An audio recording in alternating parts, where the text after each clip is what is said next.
Bonjour à toutes et à tous, je suis comme d'habitude ravie de vous retrouver. Alors, aujourd'hui, vous savez quoi? Je crois que les précédents épisodes, j'ai complètement zappé le nouveau rituel qui était de lire les commentaires. Donc, ce n'est pas grave, j'ai le droit à l'erreur. Je me le donne ce droit à l'erreur. D'ailleurs, je crois qu'il y a un épisode bientôt qui va arriver sur ce sujet-là. Donc, restez avec moi et continuez à m'écouter. En attendant, je vous propose de lire le commentaire de Oxaneva. Vous ne me facilitez pas, moi qui ai des problèmes d'articulation. Je m'améliore, mais par moments, ma langue fourche. La preuve en est. Donc, top. Merci Fabienne pour le ton posé, cash, explicite. On sent le vécu. J'aime beaucoup à la fois la simplicité de l'approche et la richesse du fond à travers les concepts remis en situation pour mieux les comprendre ou les revoir. Merci infiniment, Oxaneva. Je vous promets que si vous mettez un commentaire d'ici le prochain épisode, j'y penserai systématiquement et je n'oublierai pas de le lire. Donc, à vos smartphones, écrivez-moi un commentaire sur ceux qui ont Apple Podcast et je vous promets que c'est le prochain que je lirai. Donc, aujourd'hui, nous allons parler d'agenda, du temps. C'est quand même un sujet, non? Je sais pas, pour beaucoup d'entre vous, je pense que cette sensation un peu désagréable de n'avoir jamais le temps. Eh bien, c'est l'épisode d'aujourd'hui. Comment gagner du temps dans son agenda? Bonjour à toutes et à tous, je m'appelle Fabienne Multor, je suis coach pro perso pour les dirigeants d'entreprise après avoir été manager pendant 13 ans chez L'Oréal. Vous découvrirez dans ce podcast des expériences de manager, bonnes et mauvaises, ainsi que des conseils qui vous permettront de dire un jour, je l'espère, je suis manager et je le vis bien. Aucune langue de bois et beaucoup d'humour dans ce podcast car le management peut être sérieux et fun. Je vous souhaite une très belle écoute.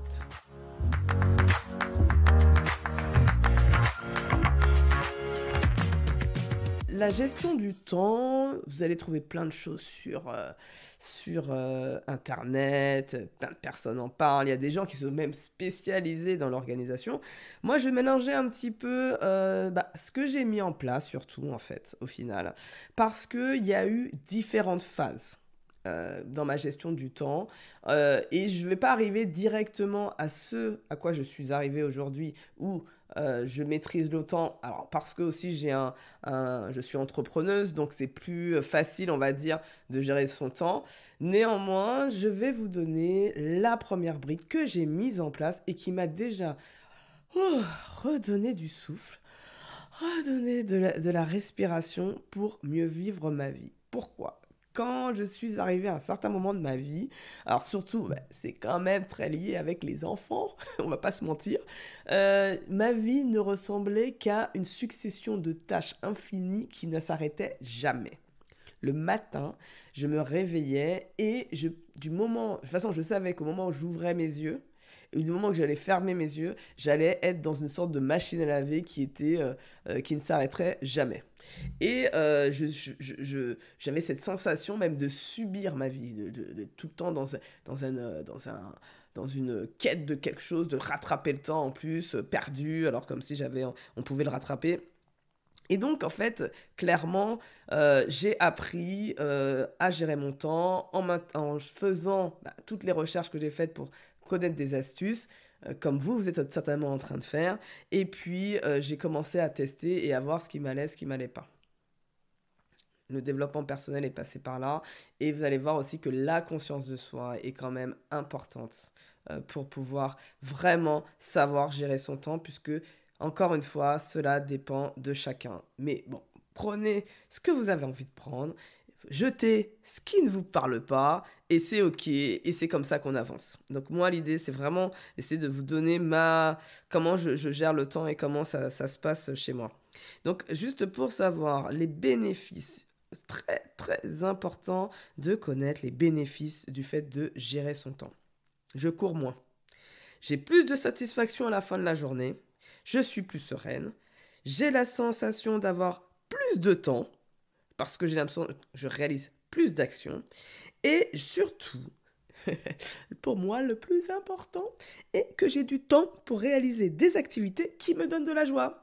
Donc voilà. Donc ça, c'est les bénéfices qui font que aujourd'hui, c'est ce que je ressens. Je pense que je me disais que c'était utopique, mais j'imaginais que ce soit possible. Donc j'ai initié ce changement de vie. Sachez que ça prend du temps, puisque là, nous touchons les habitudes. Et les habitudes, ça prend 30 jours. Donc il y a des bouquins qui vous vont dire qu'on change une habitude en 30 jours. Ça dépend. Ça dépend de l'habitude, en fait, j'ai envie de dire. Il y a des habitudes qui sont un petit peu plus difficiles à changer. Vous voyez ce que je veux dire? Donc, ne restez pas sur les 30 jours. Et c'est pas parce qu'au bout de 30 jours, vous n'avez pas pris ça comme une habitude de tout lâcher. Moi, j'ai des habitudes qui m'ont pris 1 année, 2 années, parce que c'était quelque chose de bien plus profond. Et puis d'autres choses que j'ai réussi à switcher du moment que j'en ai pris conscience. J'ai décidé et j'ai réussi à changer une habitude, même en un jour. La preuve, j'ai arrêté même de fumer en un jour. Alors, ça, c'est une autre histoire que je pourrais raconter à un autre moment. En tout cas, il existe une tonne d'outils. Et donc là l'idée, donc vous avez déjà la méthode d'Eisenhower qui est très très connue et que j'en parle beaucoup dans l'épisode 2, dans l'épisode 7, dans l'épisode 28, cette matrice qui vous permet de catégoriser vos tâches entre l'urgence et l'importance. Donc ça, vous avez déjà ça, vous pouvez partir de là, c'est déjà très très bien. Là, je vais essayer de vous énumérer les 6 lois qui sont liées à la gestion du temps. Et ce que je vais faire, c'est que dans cet épisode, je vais traduire les 6 clés en 5 clés activables rapidement pour vous. Je sais, je pouvais dire, je suis sympa, merci, merci, merci. Non, parce que là, je suis en train d'entendre vos applaudissements. Vous voyez, je suis toute seule dans mon bureau, mais je suis en train d'entendre quand même les applaudissements. Et je vous dis de rien, c'est avec grand plaisir que j'ai fait ce travail pour vous. Donc alors, je vais quand même vous énumérer les 6 lois, parce que comme ça, si jamais, peut-être que ça va résonner autrement pour vous. Je vous les livre. Donc il y a déjà une loi que... Alors on va commencer par celle qui est la plus connue, on en a parlé, je crois, avec Marion-Anne Cataneo dans une interview, qui est la loi Pareto, qui consiste à dire que 20% du temps consacré à un travail vous offre 80% de vos résultats. Donc l'idée, c'est de se dire de ne pas passer énormément de temps sur... des fois, on a tendance avec la perfection de vouloir de faire plus, de peaufiner, comme on dit, etc. Et donc l'idée, c'est de se dire, voilà, déjà, quand vous avez fait 20% du job, déjà, vous avez 80% des résultats. Donc ça, c'est important de l'avoir déjà en tête. La deuxième loi dont on va parler, c'est Parkinson, la loi de Parkinson, qui dit que plus on a de temps pour réaliser la tâche et plus cette tâche prend du temps.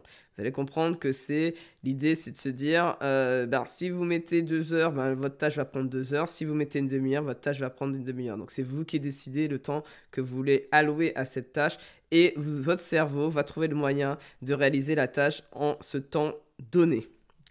Je vais expliquer un petit peu plus après, mais avec comment j'ai traduit ça dans une des clés. Ensuite, il y a la loi Illich, que je connais un peu moins, mais que je vous livre.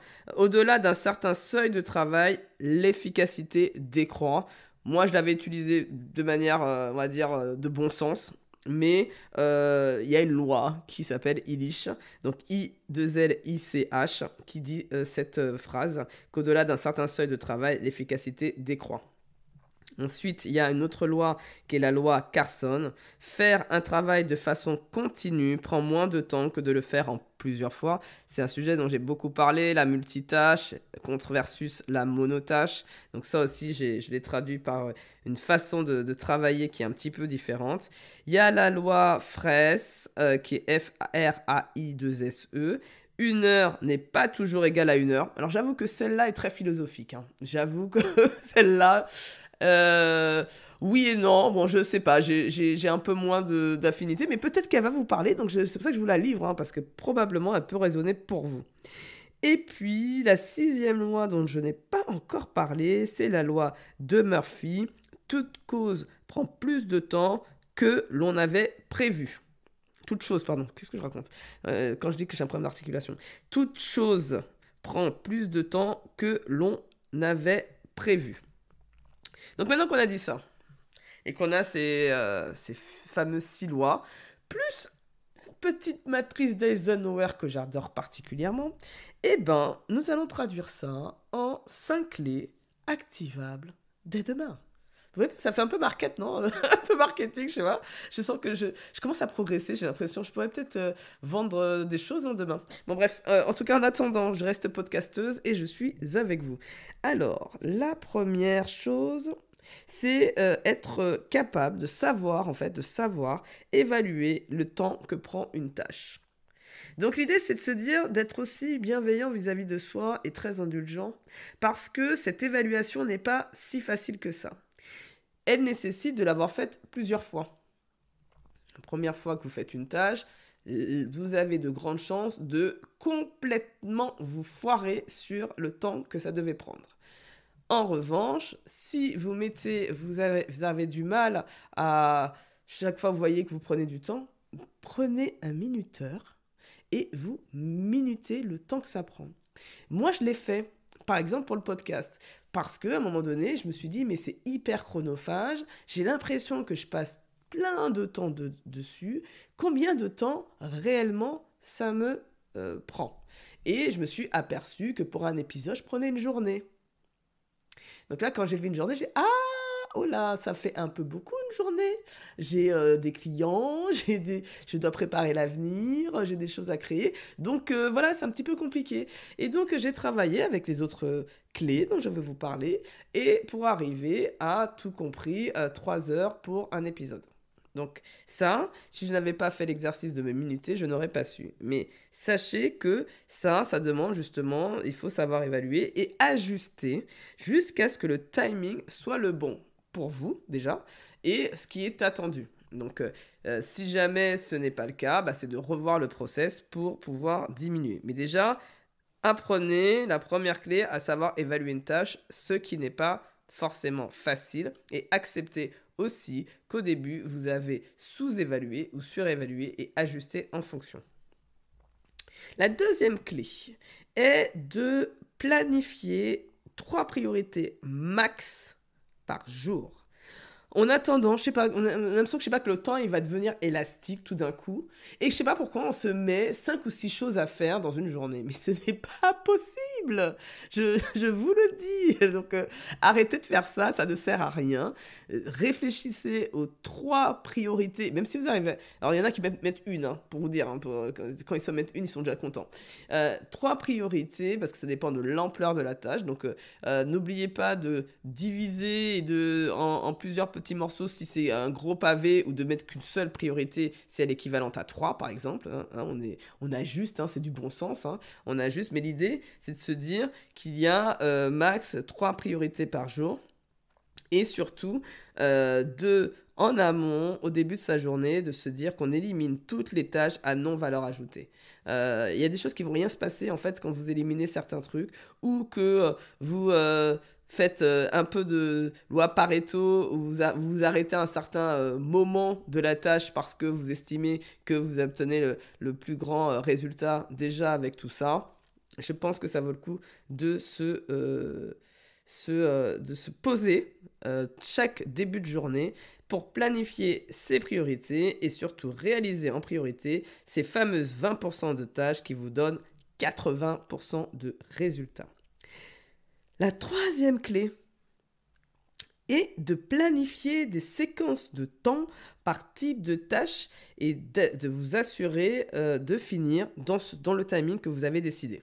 D'accord? Donc c'est ce qu'on appelle le batching. J'en ai parlé aussi dans un autre épisode. C'est de se dire, plutôt que de faire à chaque fois d'alterner avec plusieurs tâches, c'est d'essayer de faire la même tâche pendant 1 heure, parce que vous êtes dedans, vous êtes concentré, et vous allez voir, vous allez aller beaucoup plus vite que si vous le faites un peu là, un peu cet après-midi, un peu à un autre moment. J'utilise cette technique-là notamment pour les podcasts, où je fais tous les plans d'une seule fois, après tous les enregistrements d'une seule fois. Alors, des fois, je le mets sur 2-3 jours, mais c'est-à-dire que quand j'en fais 2-3 enregistrements. Quand je fais les plans, par contre, je fais tout en même temps, et je fais mes recherches sur Internet, j'essaie de rédiger un plan, etc. Mais je fais tout en amont, qui fait que j'ai optimisé le temps. La quatrième clé, et qui est pas forcément, qui joue sur le temps, mais qui, si, indirectement joue sur le temps et qu'on oublie par moment, c'est de penser à retirer toutes les notifs des applications, au moins les sonores. C'est-à-dire qu'à chaque fois que vous avez une notif qui arrive, ça vous déconcentre. À chaque fois que vous avez une notif qui vous sort de ce que vous êtes en train de faire, c'est du temps perdu. Donc ça a l'air rien comme ça, mais c'est à la fois la charge mentale, parce qu'on parle beaucoup de charge mentale dans ces cas-là, mais c'est aussi cette déconcentration que vous avez systématiquement à chaque notification fait que, en fait, vous allez perdre du temps. Donc ça se mesure pas parce que c'est chaque fois une minute, une minute. Alors il suffit qu'en plus vous soyez du type à dire bah attends j'ai une notif, attends c'est important, bah je vais répondre. Alors là c'est foutu. Hein. Là pour le coup vous avez vraiment perdu du temps. Mais pensez à ça. Moi je les ai toutes retirées. Donc des fois effectivement je réponds pas tout de suite aux messages. J'ai gardé simplement des notifications visuelles sur certaines applications et pas toutes d'ailleurs sur certaines applications qui, quand, comme ça me permet, dès que j'allume mon téléphone, de voir tout de suite les notifications. Mais si j'ai besoin d'être concentré, comme maintenant sur le podcast, je retourne mon téléphone et de toute façon, elle n'allume pas le téléphone de toute façon vu que j'ai mis le mode où ça ne s'allume pas. Donc, je ne peux pas le voir. Et donc ça me permet d'être vraiment concentré et le fait de retirer toute forme de distraction vous aidera clairement à gagner du temps. Cinquième et dernière clé, ça c'est plutôt ce que je vous ai dit parce qu'au final de tout ça là, quand on parle, mais néanmoins l'idée c'est quand même c'est de vous connaître parce que si vous vous connaissez, vous savez ce qui est bon pour vous et comment vous pouvez le mieux gérer votre temps. Alors, pour commencer à déjà initier, on va dire, cette démarche de mieux vous connaître sur cet aspect-là, ce que je vous invite à voir, c'est de voir dans votre journée quelles sont, quelle est là ou les, parce que ça peut être plusieurs, plages pendant lesquelles vous êtes le plus productif. L'idée, c'est de se dire, chacun nous sommes différents. Il y a des gens du matin, comme moi, où j'ai le pump up dès que je me réveille, ce qui n'est pas le cas de mon mari, je vous le dis tout de suite. Et puis, moi, c'est ma fille et moi, on est plutôt comme ça. Hein, et mon mari et mon fils, ils sont plutôt du style, c'est les diesels, ça démarre doucement. Mais après, quand il est vers 9h30, 10h, ça y est, on a la patate. Donc voilà, donc ça c'est donc ça permet quand on est alerte sur ça de mettre les activités qui nous demandent de la concentration au moment où on est le plus productif, les choses où on doit faire tout seul. Par exemple, si vous êtes en télétravail, profitez-en pour pouvoir faire. Moi, je profitais beaucoup de ça, de vraiment être dans mon rythme à moi et de ne pas le subir. Je me mettais dans mon rythme et je me disais, ok, là le matin, je vais faire toutes mes synthèses que je cumulais entre 2 journées de télétravail pour pouvoir faire tout d'une traite et je gagnais énormément de temps en le faisant comme ça. Donc ça, c'est de se dire et de mettre des tâches qui sont beaucoup moins, qui nécessitent beaucoup moins de réflexion, beaucoup moins de productivité, on va dire, aux autres moments. Moi, l'après-midi, je vais faire des choses voilà, qui me demandent pas beaucoup de concentration. Là, l'enregistrement du podcast, je peux le faire. Tout ce qui est administratif, les planifications de réunions, les choses comme ça. Parce que voilà, l'après-midi, j'ai un petit coup de bout, voilà, qui arrive vers 3h. Donc, où je suis pas non plus la grande forme. J'aurais pu... Mon rythme me permettrait de repartir à 5h. Sauf que c'est l'heure où je vais chercher mes enfants. Donc ça fait que je décale un peu et je retravaille, si j'en ai besoin, le soir vers 20h. Donc moi, je suis capable voilà, de me dire, bah, voilà, à 20h, je suis capable de travailler, je suis capable de bien travailler le matin. Pas forcément les mêmes tâches, mais voilà les tâches que j'ai décidé de faire. Et c'est parce que j'ai testé plein de choses, que j'ai appris à écouter mon métabolisme, à écouter comment je suis en énergie, etc., que j'ai su adapter mon agenda à qui je suis plutôt que l'inverse. Parce qu'en fait, où vous perdez le plus d'énergie, c'est quand vous subissez votre agenda. Et donc l'idée, c'est comment je fais pour reprendre la main sur mon agenda. Donc, j'ai donné mes 5 clés juste avant de vous quitter. N'hésitez pas en plus que je vous donne. Demandez si vous avez des difficultés à faire ça. Il faut savoir aussi demander de l'aide, se demander pour déléguer, demander de l'aide à quelqu'un pour, pour essayer de vous décharger au maximum si vraiment, vraiment vous avez beaucoup de tâches. Vous dire aussi d'accepter que la to-do list, elle peut évoluer. Moi, mes to-do list, elles évoluent. Il y a des choses que j'enlève. Quand je vois que je reporte quelque chose 3 fois, c'est que c'est pas le moment, c'est pas l'instant. J'ose l'éliminer et me dire ça va revenir si c'est vraiment important. Et surtout, pour finir, prioriser la qualité plutôt que la quantité. C'est pas parce que vous faites beaucoup que vous serez reconnu, mais surtout parce que vous faites de la qualité. Et c'est ce que j'essaye de faire avec ce podcast. Donc, je finis rapidement parce que j'arrive à la fin. À savoir, de vous donner les 5 clés. On fait le petit récap des 5 clés. Donc, la première, savoir évaluer le temps que prend une tâche. Ajuster jusqu'à ce que vous trouviez le bon temps. La deuxième clé, planifier 3 priorités max par jour et éliminer toutes les tâches à non-valeur ajoutée. La troisième clé, planifier des séquences de temps par type de tâche et assurez-vous de finir car vous savez que vous en aurez de toute façon une autre séquence après. Donc, c'est ce qu'on appelle le batching, mais n'hésitez pas à essayer de rester sur le temps que vous avez décidé d'allouer en amont. Quatrième clé, retirez les notifications, toutes les formes de distraction, des applications, au moins des sonores, pour que vous puissiez rester concentré et ne pas diluer des microsecondes ou des minutes avec des notifications de téléphone. Cinquième et dernière clé, définissez là ou les plages pendant lesquelles vous êtes le plus productif pour y mettre toutes les tâches qui demandent de la concentration. J'espère que cet épisode vous a plu. N'hésitez pas à me laisser un petit message sur LinkedIn pour me dire si ça vous a plu. Et surtout, un commentaire. N'oubliez pas, je peux après lire votre commentaire sur le podcast. Donc, je vous dis très belle journée, très belle semaine et à très vite. Bye bye. Si cet épisode vous a plu, je vous remercie de me le faire savoir avec un 5 étoiles. Cela m'encouragera énormément. Je compte sur vous pour partager ce podcast à vos collègues, amis managers ou dirigeants d'entreprise. Dernier point, vous connaissez des dirigeants authentiques et bienveillants que vous aimeriez mettre en avant? Proposez-moi, s'il vous plaît, leur nom via mon site internet.